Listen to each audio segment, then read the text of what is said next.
suite toujours des activités entrant dans le cadre de la commémoration de la Journée internationale de la femme à Banfora, dans la cité du paysan noir, Christine Koulibaly nous attend pour un entretien qu'elle réalise avec Nathalie Sanouidi, secrétaire générale du ministère de la Promotion de la Femme et du Genre. Bonjour Christine. Bonjour Sédou Traoré, bonjour aux téléspectateurs de la RTB. Il faut dire que le programme des festivités de la 157e Journée internationale de la femme continue de se dérouler ici à Banfora. Le président du FASO a visité ce matin quelques entreprises tenues par des femmes. Mais la particularité de cette journée, c'est qu'elle est dédiée à la créativité et à l'innovation féminine. J'ai avec moi sur ce plateau Madame Nathalie Sanouidi, secrétaire générale du ministère de la Promotion de la Femme et du Genre. Bonjour Madame Sanouidi. Alors dites-nous, cette journée dédiée à la créativité et à l'innovation féminine répond à quel souci? Merci à vous de nous donner l'opportunité de parler de cette journée de créativité et de l'innovation féminine.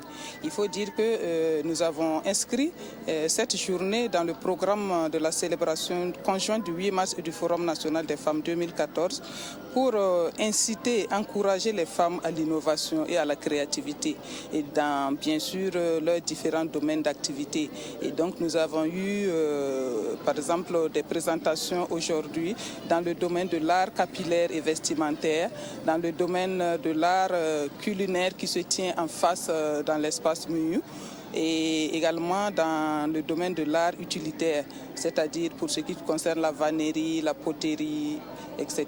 Donc les femmes nous ont démontré leur savoir-faire et nous avons pu suivre en tout cas la créativité, notamment en matière de couture, avec par exemple Gelika de Souké Production qui nous a présenté des coutures, des tenues en façon d'Anfani et mélangées avec par exemple le pain du 8 mars et avec plusieurs modèles, plusieurs motifs et qui étaient vraiment très appréciables. Quelle est la suite réservée à cette journée de créativité et de l'innovation?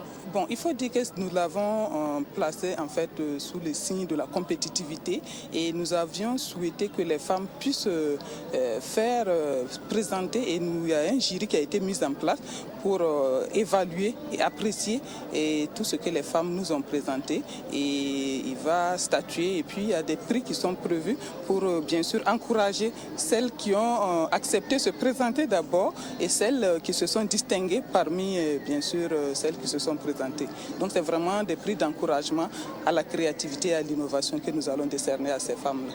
En attendant de connaître les lauréats, de retour sur le forum qui a regroupé plus de 3000 femmes du Burkina et le chef de l'État. Alors en tant qu'autorité, que peut-on retenir de ce forum-là? Bon, il faut dire que ce forum, bien sûr, a été placé sous le thème de l'entrepreneuriat féminin, la problématique de l'accès des femmes au financement pour le développement de leurs activités économiques. Et donc nous avons eu au cours de la journée du 5 à discuter et bien sûr nous avons eu d'abord des présentations d'éminents consultants tels que M. Pierre Clavet d'Amiba qui nous a entretenus sur l'inclusion financière. Et également, nous avons eu des présentations sur l'accès des femmes au financement des banques. Ensuite, il y a eu une présentation sur l'accès des femmes au financement des fonds nationaux de financement de l'État. Également, une présentation sur l'accès des femmes au financement des institutions de microfinance. Et après cela, nous avons échangé avec les femmes et ça nous a permis de faire ressortir les difficultés que les femmes rencontrent en matière d'accès au financement, bien sûr dans leur domaine, dans les différents domaines catégories, par les différentes catégories socio-professionnelles. Et ça nous a permis, bien sûr, de formuler des recommandations à l'endroit des autorités. Et c'est cela qui a été présenté hier au cours de la rencontre que nous avons eue avec le chef de l'État et qui a bien sûr interpellé certains membres du gouvernement qui ont déjà donné des réponses à certaines préoccupations des femmes. Et le chef de l'État a également instruit les ministres par rapport aux préoccupations qui n'ont pas encore trouvé de solution pour que d'ici les 3 mois et 6 mois à venir, que des solutions puissent être trouvées pour améliorer l'accès des femmes au financement afin de leur permettre de développer des petites et moyennes entreprises au niveau du Burkina. On sait que des efforts sont consentis, il y a des fonds qui existent déjà, mais le statut de la femme, statut économique surtout de la femme demeure un problème. Alors qu'est-ce qui ne va pas? Est-ce qu'il faut de nouvelles initiatives?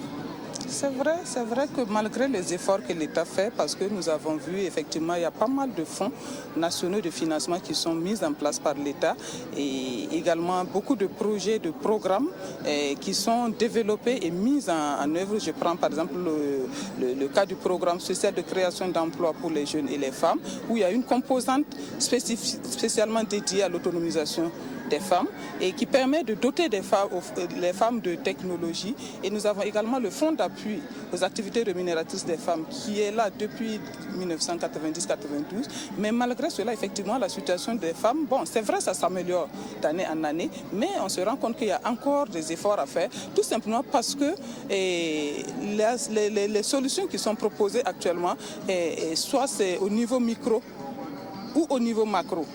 Et alors qu'il y a toute une catégorie de femmes qui se situent à un certain niveau qu'on peut qualifier de méso, qui n'ont pas la possibilité d'avoir les financements adaptés à leurs besoins spécifiques.